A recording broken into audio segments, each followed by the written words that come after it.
James and the Giant Peach, Chapter 28.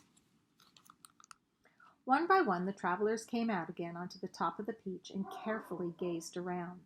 The moon was still shining as brightly as ever, and there were still plenty of huge shimmering cloud mountains on all sides. But there were no Cloudmen in sight now. "The peach is leaking!" shouted the old green grasshopper, peering over the side. "It's full of holes and the juice is dripping out everywhere." "That does it," cried the earthworm. "If the peach is leaking, then we shall surely sink." "Don't be a dope," the centipede told him. "We're not in the water now." "Oh, look!" shouted the ladybug. Look, over there!" Everybody swung around to look. In the distance and directly ahead of them, they now saw the most extraordinary sight. It was a kind of arch, a colossal curvy-shaped thing that reached up high into the sky and came down again at both ends. The ends were resting upon a huge flat cloud that was as big as a desert. "Now what in the world is that?" asked James.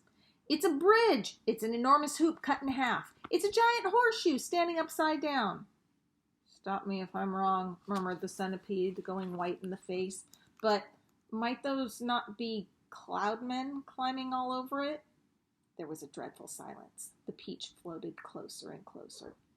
"They are Cloudmen. There are hundreds of them. Thousands. Millions. I don't want to hear about it," shrieked the poor blind earthworm. "I'd rather be on the end of a fish hook and be used as bait than come up against those horrible, terrible creatures again." "I'd rather be fried alive and eaten," wailed the old green grasshopper. "Please be quiet," James whispered. "It's our only hope." They crouched very still on top of the peach, staring at the Cloudmen. The whole surface of the cloud was literally swarming with them, and there were hundreds more high up above, climbing on that monstrous, crazy arch. "But what is that thing?" whispered the ladybug. "And what are they doing to it?" "I don't care what they're doing to it," the centipede said, scuttling over to the tunnel entrance. "I'm not staying up here. Goodbye." But the rest of them were too frightened or too hypnotized by the whole affair to make a move. "Do you know what?" James whispered. "What?" they said. "What?" "That enormous arch. They seem to be painting it. They've got pots of paint and big brushes. You look." And he was quite right. The travelers were close enough now to see that this was exactly what the Cloudmen were doing. They all had huge brushes in their hands, and they were splashing the paint onto the great curvy arch in a frenzy of speed, so fast, in fact, that in a few minutes the whole arch became covered with the most glorious colors: reds, blues, purples, yellows, green. "It's a rainbow!" everyone said at once. "They're making a rainbow!" "Oh, isn't it beautiful? Just look at the colors." "Centipede!" they shouted. "You must come up and see this."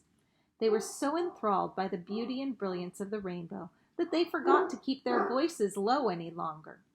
The centipede poked his head cautiously out of the tunnel entrance. Well, he said. "I've always wondered how those things were made. But why all the ropes? What are they going to do with those ropes?" "Good heavens, they're pushing it off the cloud," cried James. "There it goes. They're lowering it down to the earth with ropes." "And I'll tell you something else," the centipede said sharply. "If I'm not greatly mistaken, we ourselves are going to bump right into it." "Bless my soul, he's right!" the old green grasshopper exclaimed. The rainbow was now dangling in the air below the cloud. The peach was also just below the level of the cloud, and it was heading directly towards the rainbow, traveling rather fast. "We are lost!" cried Miss Spider, wringing her feet again. "The end has come." "I can't stand it," wailed the earthworm. "Tell me what's happening." "We're going to miss it," shouted the ladybug. "No, we're not." "Yes, we are." "Yes, no." "Oh, my heavens!" "Hold on, everybody," James called out. And suddenly there was a tremendous thud as the peach went crashing into the top part of the rainbow. This was followed by an awful splintering noise as the enormous rainbow snapped right across the middle and became two separate pieces. The next thing that happened was extremely unfortunate. The ropes that the Cloudmen had been using for lowering the rainbow got tangled up with the silk strings that went up from the peach to the seagulls. The peach was trapped. Panic and pandemonium broke out among the travelers, and James Henry Trotter, glancing up quickly, saw the faces of 1,000 furious cloudmen peering over him, the edge of the cloud at him. The faces had almost no shape at all because of the long white hairs that covered them. There were no noses, no mouth, no ears, no chins.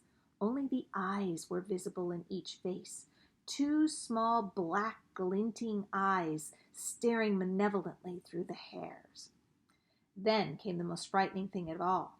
One cloudman, a huge hairy creature who must have been 14 feet tall at least, suddenly stood up and made a tremendous leap off the side of the cloud, trying to get to one of the silk strings above the peach. James and his friends saw him go flying through the air above him, and his arms outstretched in front of him, reaching for the nearest string. They saw him grab it and cling to it with his hands and legs, and then very, very slowly, hand over hand, he began to come down the string. "Mercy, help, save us!" cried the ladybug. "He's coming down to eat us," wailed the old green grasshopper. "Jump overboard." "Then eat the earthworm first," shouted the centipede. "It's no good eating me. I'm full of bones like a kipper." "Centipede," yelled James, "quickly, bite through that string, the one he's coming down on." The centipede rushed over to the stem of the peach, took the silk string in his teeth, and bit through it with one snap of his jaws.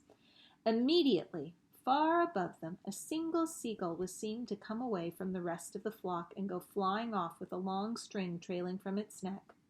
And clinging desperately to the end of the string, shouting and cursing with fury, was the huge hairy cloudman. Up and up he went, swinging across the moonlit sky, and James Henry Trotter, watching him with delight, said, "My goodness, he must weigh almost nothing at all for one seagull to be able to pull him up like that. He must be all hair and air." The rest of the cloudmen were so flabbergasted at seeing one of their own company carried away in this manner that they let go of the ropes they were holding, and then, of course, down went the rainbow, both halves of it together tumbling toward the earth. This freed the peach, which at once began sailing away from that terrible cloud. But the travelers were not in the clear yet. The infuriated cloudmen jumped up and ran after them along the cloud, pelting at them mercilessly with all sorts of hard and horrible objects. Empty paint buckets, paintbrushes, stepladders, stools, saucepans, fry pans, rotten eggs, dead rats, bottles of hair oil, anything those brutes could lay their hands on came raining down upon the peach. One cloudman, taking very careful aim, tipped a gallon of thick purple paint over the edge of the cloud, right onto the centipede himself. The centipede screamed with anger. "My legs!" he cried. "They're all sticking together. I can't walk, and my eyelids won't open. I can't see, and my boots are ruined." But for the moment, everyone was far too busy dodging the things the cloudmen were throwing to pay attention to the centipede. "The paint is drying," he moaned. "It's going hard. I can't move anything." "You can still move your mouth," the earthworm said, "and that's a great pity." "James," bawled the centipede, "please help me. Wash off this paint. Scrape it off. Anything."